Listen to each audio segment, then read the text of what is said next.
Hello, and thank you for joining me today. My name is Brittany Chavarria, and I am from the Pueblo of Isleta. I am a visitor services individual placement hired by Ancestral Lands, completing my service term at Valle de Oro National Wildlife Refuge.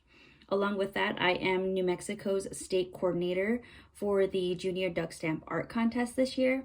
And if you're not familiar with the program, it is a art and science-based program for schools and informal education, such as after-school programs.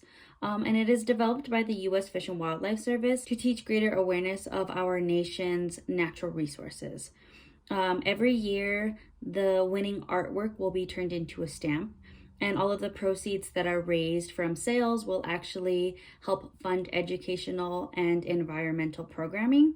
So hopefully in the near future, you are able to experience some of this programming if you were to visit Valle de Oro National Wildlife Refuge.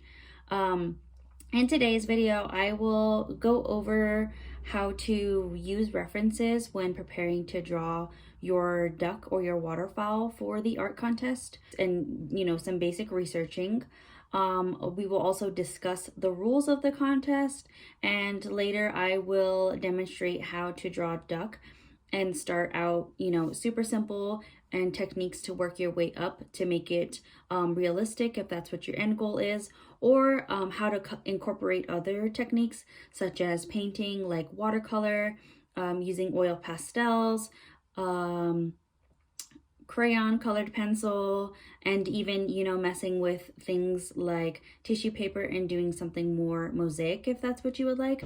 So with that being said, let's go ahead and get into the video. Let's talk about the rules first, just so that way before you get out your piece of paper and you start designing something that you really like. There are technical requirements for what is needed when you submit an entry.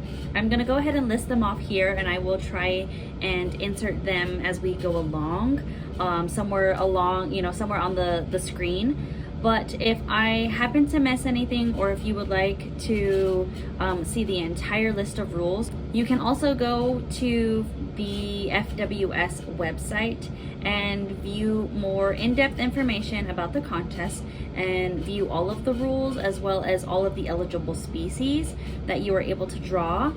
Make sure you look at that list of species as well, because if it is outside of that list, then technically your artwork will be disqualified.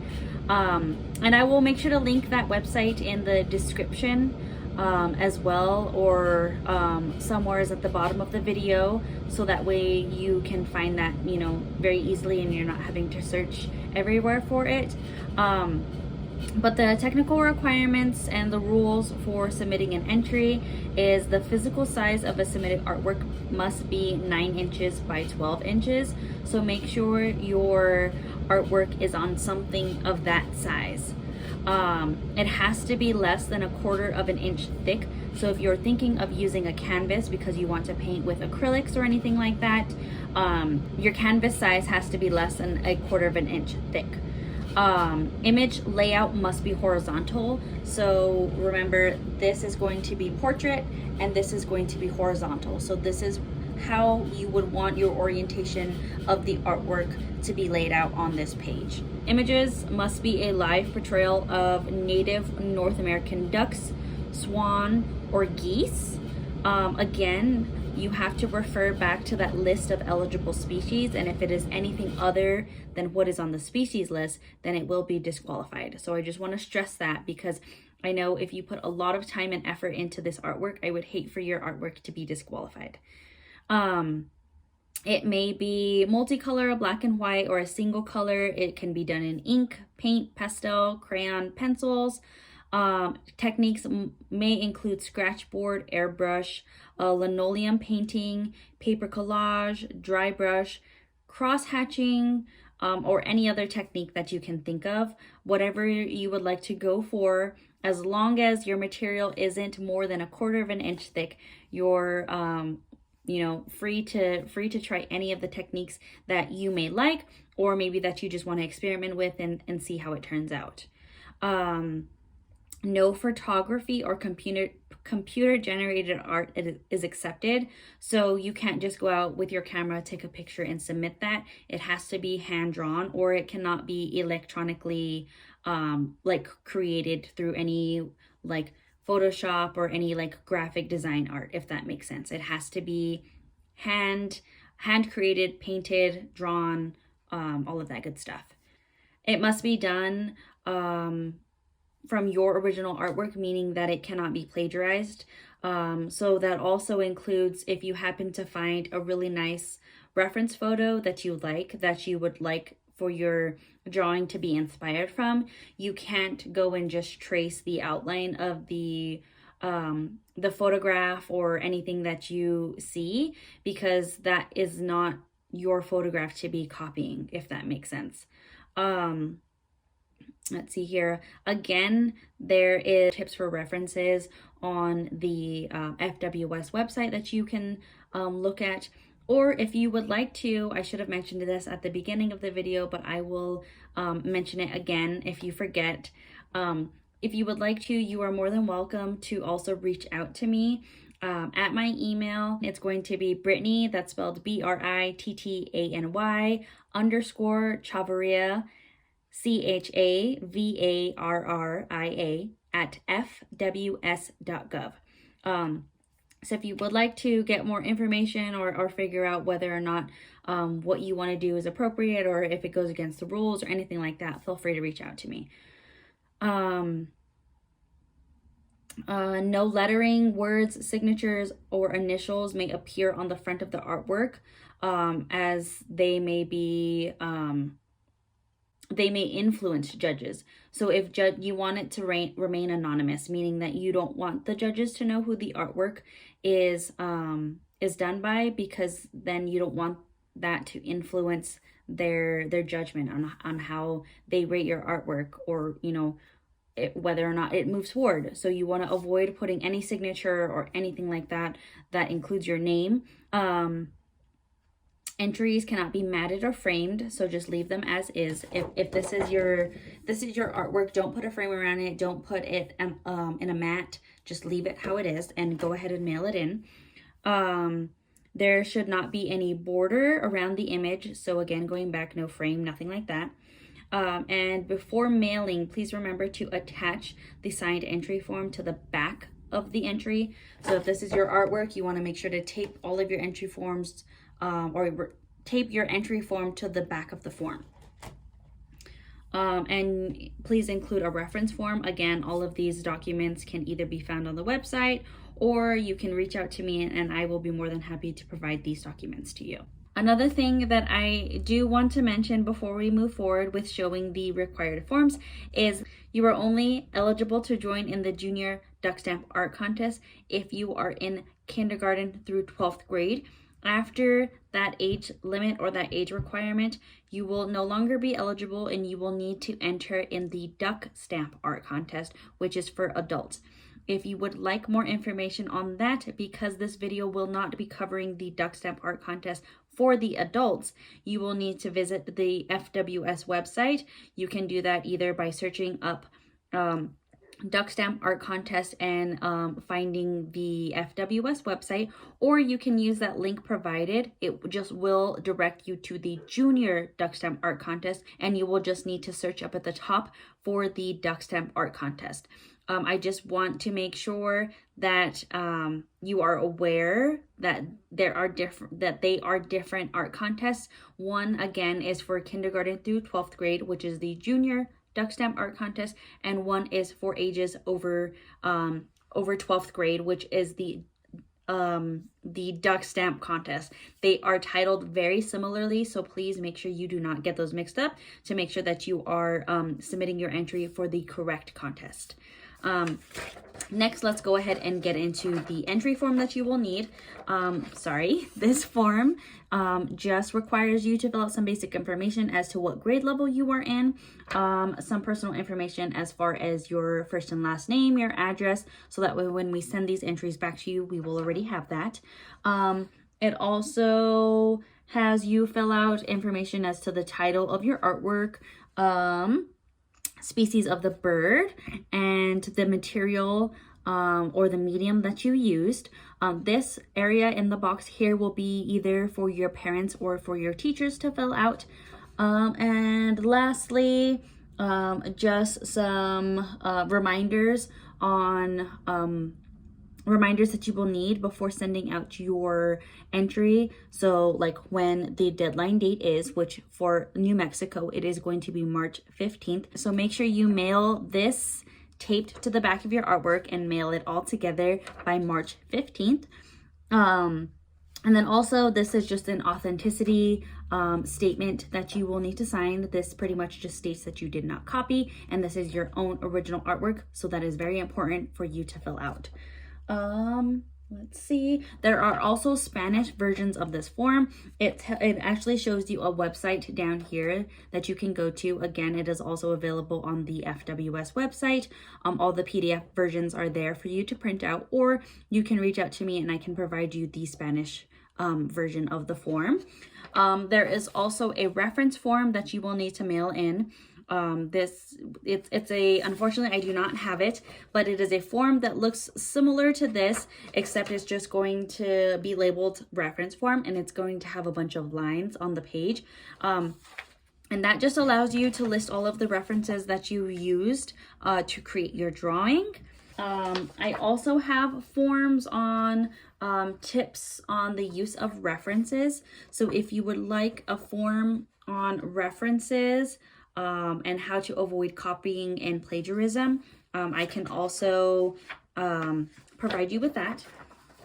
And I believe that is all the required form that you would need. So let's go ahead and move on and get into using references for your design and for your artwork. Okay, so getting into references, you will more than likely need references in order to refer back to and observe while you are creating your artwork. So this may be photographs, whether it's something that you search up on the internet, or whether it's you go out and take pictures yourself and you're referencing from these photos, or it may be something like decoys, and that's like, kind of having a 3D model of a duck that you are drawing and using your reference from that.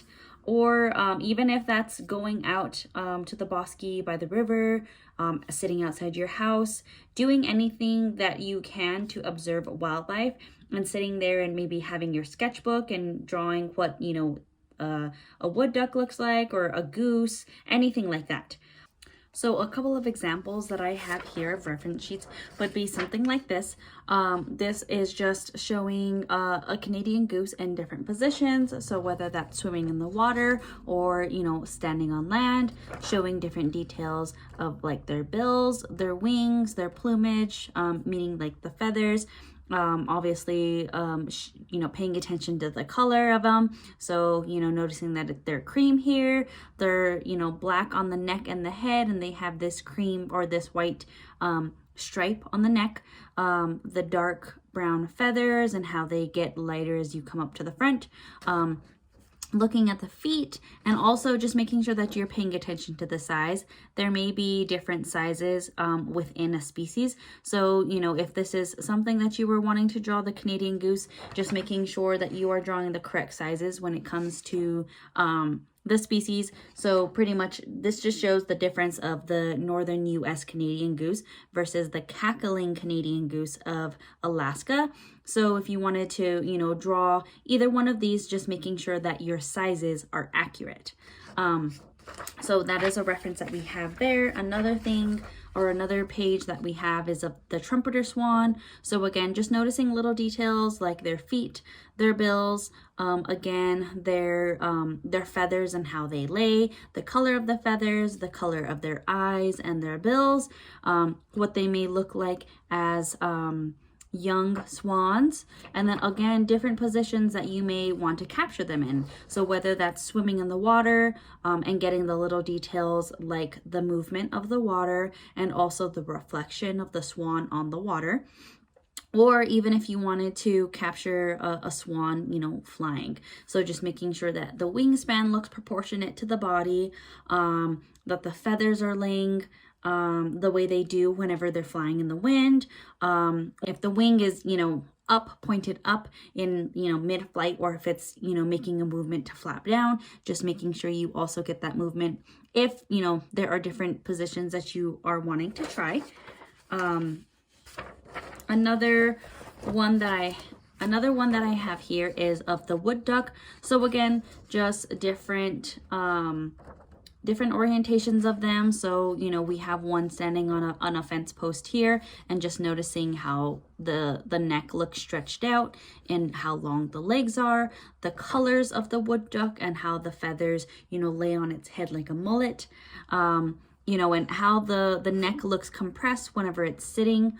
And then also just noticing that if you're drawing a male wood duck, that you're drawing all of these beautiful colors, whereas a female wood duck doesn't necessarily have the greens and the yellows that the male wood duck has.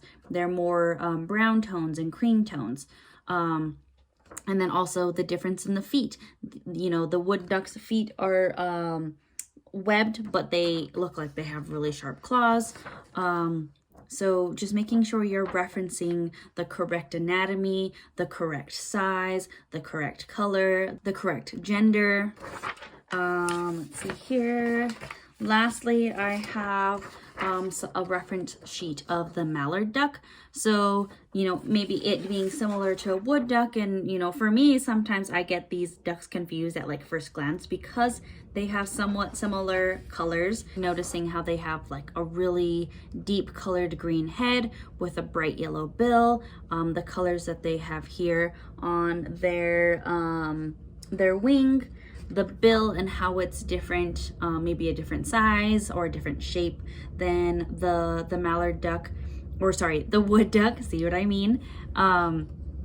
Again, the female or the young male ducks, how they may look, you know, at a young age, or again with the females, they look like this color all the time, but how they may, you know, transition into this color if they're males, how they may look positioned in the water, what they look like swimming, or what they look like in midair. So just making sure you use these references to your advantage to make sure that you get, again, the correct orientation of the ducks, or the geese, or the swans, any way that you want them to look. So whether that's flying midair, whether that's standing on the, you know, on the fence or on the ground, along with its baby ducks, or whether it's swimming in the water. Just making sure you are getting and looking at every little detail, and making sure that you're mimicking that on your artwork, but just making sure that you're not copying it. There's a difference there, okay? So again, just like the movement on the water is not always completely still, especially if there are ducks swimming in the water. So just making sure you capture that as well. Again, so I do have plenty of these reference sheets. If you would like a copy of these, I am more than happy to send them to you. Let's see here. Is there a different one that I can show you? Oh yeah. So another one would be the red breasted merganser.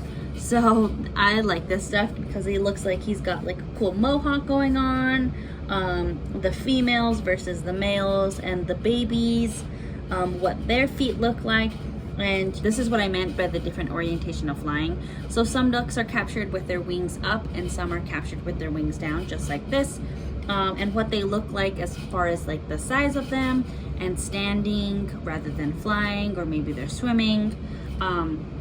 So just making sure you pay attention to these little details, and that's what reference photos are for, is to really observe the movement, or the orientation, or the colors, the sizes. That's what you want to use research and references for. Alrighty, and now what we've all been waiting for, let's go ahead and draw a duck, or a goose in this case, together. I am just going to show you on a sketchbook that I have available to me. Again, we have the 9 by 12 inch paper that you would need, so feel free to reach out to us and we can provide that to you. But let's go ahead and start with something simple like an outline. So I have an art pencil that I'm going to use here. Art pencils like this, like professional art pencils, aren't necessary. You can, you know, use a number 2 pencil if you would like. But first, let's go ahead. I'm going to move this over here so that way you can see a little bit more of what we're trying to achieve. So first, you want, when we're doing this step, you want to use a light hand, because obviously this isn't what the end result is going to look like. If you're going to draw the outline of the, you know, the oval here, you don't see it in the, you know, the final steps here. So you want to make sure that we are able to erase these lines once we get to this step. I'm not going to go as into as many details as this, but I'm going to go ahead and just do a quick demonstration on how, you know, we can get there. So first, we're going to go ahead and draw the basic outline. So that would be an oval. Sorry. Okay, so there's the outline of my duck. Again, trying to use a very light hand. I'm sorry, and this is a goose, not a duck. Let's see here. Now let's go ahead and try to draw the tail and how it kind of comes out a little bit here, and it droops down, or, you know, comes out this way here. So we don't want to connect it directly back to the oval, but we want to kind of want to circle around it like that. Okay, and then drawing the outline or the basic shapes of the legs. Let's see here. I'm just gonna leave it like that for now, and I'll get my eraser here in a bit. Let's come down a little further with that. They get skinnier as they go towards the ankles. So let's make sure, oops. We draw the joints with circles here, because that's where, you know, there's a little bit of movement and bend. Let's see here. Because this foot is further, because it's in the back than this foot will be, we want to make sure that we draw this foot a little bit bigger and a little bit lower down, because it's not all going to be on the same plane here. You know, when you're walking, you have one foot on the ground at all times, and so this is what it would look like. Okay, so we have our basic outline there. Let's go ahead and go up to the neck. It doesn't start right here at the front, it kind of curves back a little, and then this one kind of joins it here. Okay, curves up. Let's do the basic, you know, round shape of the head, and where the neck would meet the head there. Then we can add in the bill. See, it's kind of straight, not straight, but it kind of curves out from the neck. So make sure we draw that and connects back there. Okay, so this is what we have so far. Again, it's not perfect. We just have the outline. Oops, I switched pencils there. We just have the outline of the duck, the goose. We have the outline of the Canadian goose here, and just making sure that everything looks somewhat proportionate. I know we have a few things to refine and you know, make a little bit better, but, you know, comparing this to this, it looks about right. We can fix up or erase some of the mistakes that we've made. So just erasing some of those lines, maybe where we went down too far, or, you know, starting to erase the lines that we won't need. So like the outline of the body here, or the outline of the head. Let's see. Okay. And if you need to, you know, you can erase the entire line here. And we can go, oops, back in and redraw it if we need to. So it doesn't look rounded enough. You know, don't be afraid to be messy with it at first and redo it over and over again. If you have to, just make sure that you keep a light hand. That's what's going to be best here. Making sure that you keep a light hand until you get the result that you want. Okay, so let's see.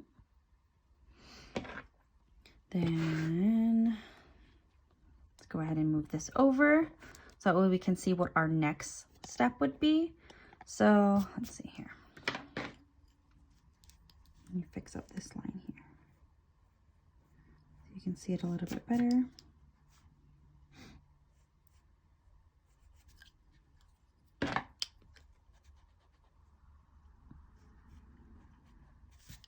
Okay. So now I'm going to work on it a little bit more, and then I'll come back when it looks a little bit more detailed like this. And I'll show you the changes that I've made. Okay, now that I have refined it just a little bit, I did fix the shapes of the tail here, or the feathers back here. But as you can see, this one looks a lot smaller than my feather here. So if it looks like that the feathers aren't proportionate, or they're not the correct size, then that's where it's important to go back and to constantly make sure that you're getting the correct size of the feathers. So again, because that feather was too big, oops, from the feather here, we want to go back and we want to make a little bit of an adjustment here. It's more curved than that, so we'll have to curve it a little bit more. Get rid of these underlines here.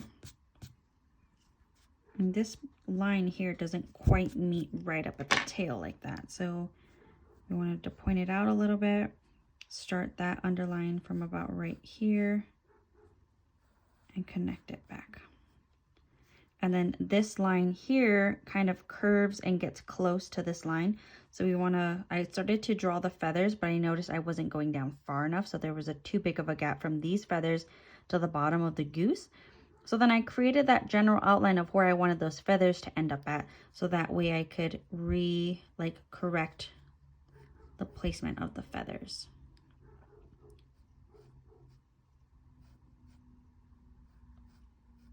Okay. And then I also created the line of this area here. Notice how it meets up with the back of the leg. So I have this here with the back of the leg. Oh, dang it.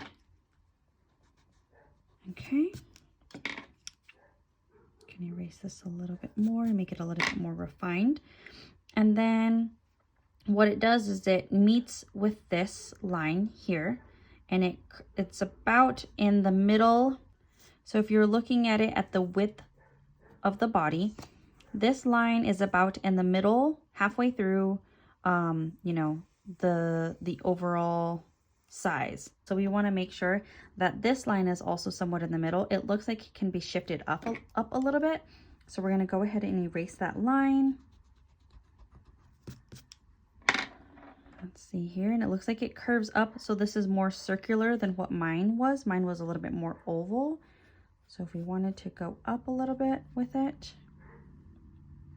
make those weird kind of lines there, and then connect it back up with a neck. Then it looks more like that. Then we have the details here. So we want to go ahead and create those details again with this duck, or this goose. I'm so sorry, I keep calling it duck. It doesn't connect all the way, but I'm just gonna try and get the movement of the lines correctly. It looks like it's more like this. It matches the curve of the body of the duck. So you want to, or the goose here. So you want to make sure that those curved lines match up as well.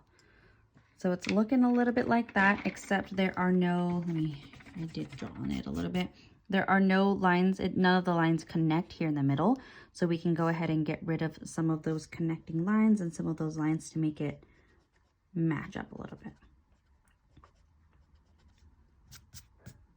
Okay.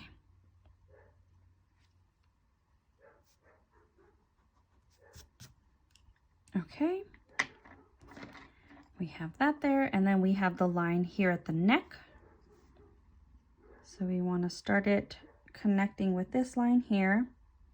Sorry. We want to start it connecting with this line here. We want to curve up a little bit. Okay. And then moving to the head, we have the bill separated from the head. So we want to create that line. Okay. We have the placement of the eye, which if you notice, it is directly straight from the top of the, from the point of the bill. So if you want to take your pencil and line it up, and it'll line up correctly with the point, angled up. So if we do that here, let me move my page back over. So if we do that here, this is the middle of the bill. So the eye would be, sorry, let me make sure. So this is the middle of the bill. The eye would be about right here. Okay, and then we have that, the stripe, the white stripe that it has right in back of the eye. So we want to make sure that we get that as well. And it goes pretty far back to the back of the head, and it curves along with the eye a bit there, and it meets up almost just with the bill, so about right there. Okay, and then we don't have any other details yet of the feet, but the feet are looking pretty good, so I'm going to leave it like that for now. So the next step would just be refining the little details from there. So just shading in the dark parts, like the black of the head and the neck, the feet, and then the little shadow underneath the feathers. So let me go ahead and do that, and I will come back. So now we are back with a few more details that have been added in. Sorry, there's a little bit of a glare, so I'm going to try and angle this up so you don't see that glare. So it's looking pretty good. Obviously, we still need to make a little bit more, we still need to do a little bit more shading. So, you know, more shading here behind this feather. Sorry, you can't see. This feather, and making it not as big of a white space in this area, because it looks like I have too much white here. So maybe just shading that in a little bit. And then also, I know these lines aren't as shaded, but you want to go in there and get the little details of shading, shading the lines a little bit more. Let me see if I could fix my lighting here. Sorry. Okay. So fixing the shading details of the lines a little bit, so that way it matches like the shading details of this, especially, and light, the light is also important of how it's hitting the goose or the duck or whatever it is that you're drawing. So in these here, you can't really tell where the light is coming from. So it just looks like if the light was being shined, like on the goose like this, then, you know, this is what it would show. But if you look at other reference photos, like our photos that we had looked at before, but if you look at these photos here, it looks like the light is coming from here. So it's really highlighting this, the goose from the front. So it's a lot lighter. The colors are a lot lighter here than they would be in the back. So just making sure you are also paying attention to the shadows and which way the light is coming from. So again, it's hard to tell here, but we would just want to make sure that if the light was coming from this direction, kind of like how the light is coming now, it's coming from this direction. So we want to make sure that the underside of these feathers are really shaded, just because that's where the light is coming in from. So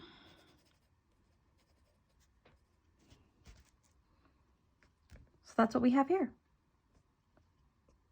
That wraps up our video today, and I just want to say thank you for joining me. I know we didn't cover a whole lot of drawing, but again, if you want to try any of the other techniques, such as using ink, like pens, I know it's a little bit more difficult to work with, but it looks great as well. If you want to try other techniques like oil pastels or painting, watercolor, anything like that, have fun with it, and I can't wait to see what you create and what you submit. Again, if you have any questions, feel free to send me an email, and don't forget to look at the Fish and Wildlife website for any additional information or any of the forms that you need. But I had so much fun. Thank you again.